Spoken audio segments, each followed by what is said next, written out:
اور لوگ رسول زادیوں کے کھلے سر دیکھ کر ان کا مذاق اڑا رہے ہیں، اور دور و نزدیک کے رہنے والے سب لوگ ان کی طرف نظریں اٹھا اٹھا کر دیکھ رہے ہیں۔ ہر شریف و کمینے کی نگاہیں ان پاک بیویوں کے ننگوں سروں پر جمی ہیں۔ آج رسول زادیوں کے ساتھ ہمدردی کرنے والا کوئی نہیں، آج ان قیدی مستورات کے ساتھ ان کے مرد مجاہد موجود نہیں ہیں جو ان کی سرپرستی کریں۔ آج آل محمد کا معین و مددگار کوئی نہیں۔ اس شخص سے بھلائی کی کیا توقع ہو سکتی ہے جس کی ماں نے پاکیزہ لوگوں کے جگر کو چبایا ہو، اور اس شخص سے انصاف کی کیا امید ہو سکتی ہے جس نے شہیدوں کا خون پی رکھا ہو۔ وہ شخص کس طرح ہم اہل بیت پر مظالم ڈھانے میں کمی کر سکتا ہے جو بغض و عداوت اور کینے سے بھرے ہوئے دل کے ساتھ ہمیں دیکھتا ہے۔ اے یزید، کیا تجھے شرم نہیں آتی کہ تو اتنے بڑے جرم کا ارتکاب کرنے اور اتنے بڑے گناہ کو انجام دینے کے باوجود فخر و مباحات کرتا ہوا یہ کہہ رہا ہے کہ آج اگر میرے اجداد موجود ہوتے تو ان کے دل باغ باغ ہو جاتے اور مجھے دعائیں دیتے ہوئے کہتے کہ اے یزید تیرے ہاتھ شل نہ ہوں۔ اے یزید، کیا تجھے حیا نہیں آئی کہ تو جوانان جنت کے سردار حسین ابن علی کے دندان مبارک پر چھڑی مار کر ان کی بے ادبی کرتا ہے؟ اے یزید، تو کیوں خوش نہ ہو اور فخر و مبادات کے قصے اور قصیدے نہ پڑھے، کیونکہ تو نے اپنے ظلم و استبداد کے ذریعے فرزند رسول خدا اور عبد المطلب کے خاندانی ستاروں کا خون بہا کر ہمارے دلوں کے زخموں کو گہرا کر دیا ہے، اور شجرہ طیبہ کی جڑیں کاٹنے کے گناہوں جرم کا مرتکب ہوا ہے۔ تو نے اولاد رسول کے خون میں اپنے ہاتھ رنگین کیے ہیں۔ تو نے عبد المطلب کے خاندان کے ان نوجوانوں کو تہہ تیغ کیا ہے جن کی عظمت و کردار کے درخشندہ ستارے زمین کے گوشے گوشے کو منور کیے ہوئے ہیں۔ آج تو آل رسول کو قتل کر کے اپنے بد نہاد اسلاف کو پکار کر انہیں اپنی فتح کے گیت سنانے میں منہمک ہے۔ تو سمجھتا ہے کہ وہ تیری آواز سن رہے ہیں۔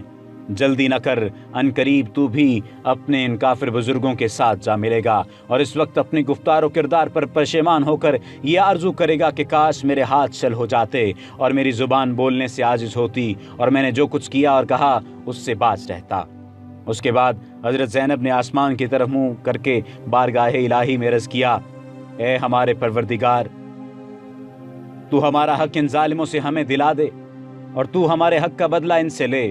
اے پروردگار، تو ہی ان ستمگروں سے ہمارا انتقام لے، اور اے خدا تو ہی ان پر اپنا غضب نازل فرما جس نے ہمارے عزیزوں کو خون میں نہلایا اور ہمارے مددگاروں کو تہہ تیغ کر دیا۔ اے یزید، خدا کی قسم، تو نے جو ظلم کیا ہے یہ اپنے ساتھ ظلم کیا ہے۔ تو نے کسی کی نہیں بلکہ اپنی ہی کھال چاکی ہے، اور تو نے کسی کا نہیں بلکہ اپنا ہی گوشت کاٹا ہے۔ تو رسول خدا کے سامنے ایک مجرم کی صورت میں لایا جائے گا، اور تجھ سے تیرے اس گناہوں جرم کی باز پرس ہوگی کہ تو نے اولاد رسول کا خون ناحق کیوں بہایا اور رسول زادیوں کو کیوں در بدر پھرایا، نیز رسول کے جگر پاروں کے ساتھ ظلم کیوں روا رکھا۔ اے یزید، یاد رکھ کہ خدا آل رسول کا تجھ سے انتقام لے کر ان مظلوموں کا حق انہیں دلائے گا اور انہیں امن و سکون کی نعمت سے مالا مال کر دے گا۔ خدا کا فرمان ہے کہ تم گمان نہ کرو کہ جو لوگ راہ خدا میں مارے گئے وہ مر چکے ہیں، بلکہ وہ ہمیشہ کی زندگی پا گئے اور بارگاہ الہی سے روزی پا رہے ہیں۔ اے یزید، یاد رکھ کہ تو نے جو ظلم آل محمد پر ڈھائے ہیں اس پر رسول خدا عدالت الہی میں تیرے خلاف شکایت کریں گے، اور جبرائیل امین آل رسول کی گواہی دیں گے۔ پھر خدا اپنے عدل و انصاف کے ذریعے تجھے سخت عذاب میں مبتلا کر دے گا، اور یہی بات تیرے برے انجام کے لیے کافی ہے۔ ان قریب وہ لوگ بھی اپنے انجام کو پہنچ جائیں گے جنہوں نے تیرے لیے ظلم و استبداد کی بنیادیں مضبوط کیں اور تیری آمرانہ سلطنت کی بساط بچھا کر تجھے اہل اسلام پر مسلط کر دیا۔ ان لوگوں کو بہت جلد معلوم ہو جائے گا کہ ستمگروں کا انجام برا ہوتا ہے اور کسی کے ساتھ ناتوانی کا شکار ہیں۔ اس کے بعد فرمایا، اور اے یزید، یہ گردش ایام اور حوادث روزگار کا اثر ہے کہ مجھے تجھ جیسے بد نہاد برے انسان سے ہم کلام ہونا پڑتا ہے، اور میں تجھ جیسے ظالم و ستمگر سے گفتگو کر رہی ہوں۔ لیکن یاد رکھ، میری نظر میں تو ایک نہایت پست اور گھٹیا شخص ہے جس سے کلام کرنا بھی شریفوں کی توہین ہے۔ میری اس جرت سخن پر تو مجھے اپنے ستم کا نشانہ ہی کیوں نہ بنا دے، لیکن میں اسے ایک عظیم امتحان اور آزمائش سمجھتے ہوئے صبر و استقامت اختیار کروں گی، اور تیری بد کلامی اور بد سلوکی میرے عزم و استقامت پر اثر انداز نہیں ہو سکتی۔ اے یزید، آج ہماری آنکھیں اشکبار ہیں اور سینوں میں آتش غم کے شعلے بھڑک رہے ہیں۔ افسوس تو اس بات پر ہے کہ شیطان کے ہم نوا اور بدنام لوگوں نے رحمان کے سپاہیوں اور پاک باز لوگوں کو تہہ تیغ کر ڈالا۔ اور ابھی تک اس شیطانی ٹولے کے ہاتھوں سے ہمارے پاک خون کے قطرے ٹپک رہے ہیں۔ ان کے ناپاک دہن ہمارا گوشت چبانے میں مصروف ہیں، اور صحرا کے بھیڑیے ان پاک باز شہیدوں کی مظلوم لاشوں کے ارد گرد گھوم رہے ہیں، اور جنگل کے نجس درندے ان پاکیزہ جسموں کی بے حرمتی کر رہے ہیں۔ اے یزید، اگر آج تو ہماری مظلومیت پر خوش ہو رہا ہے اور اس سے اپنے دل کی تسکین کا باعث سمجھ رہا ہے، تو یاد رکھ کہ جب قیامت کے دن اپنی بدکرداری کی سزا پائے گا تو اس کا برداشت کرنا تیرے بس سے باہر ہوگا۔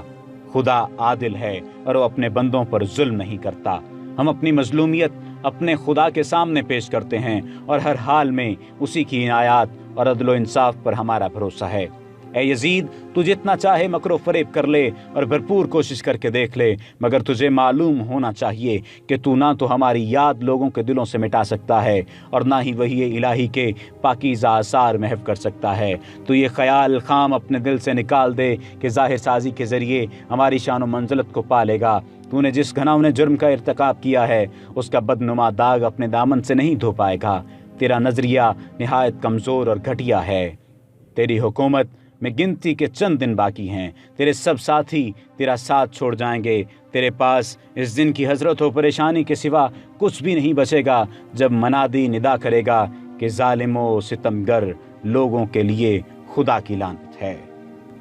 ہم خدا قدوس کی بارگاہ میں سپاس گزار ہیں کہ ہمارے خاندان کے پہلے فرد حضرت محمد مصطفیٰ صلی اللہ علیہ وآلہ وسلم کو سعادت و مغفرت سے بہرہ مند فرمایا، اور امام حسین کو شہادت و رحمت کی نعمتوں سے نوازا۔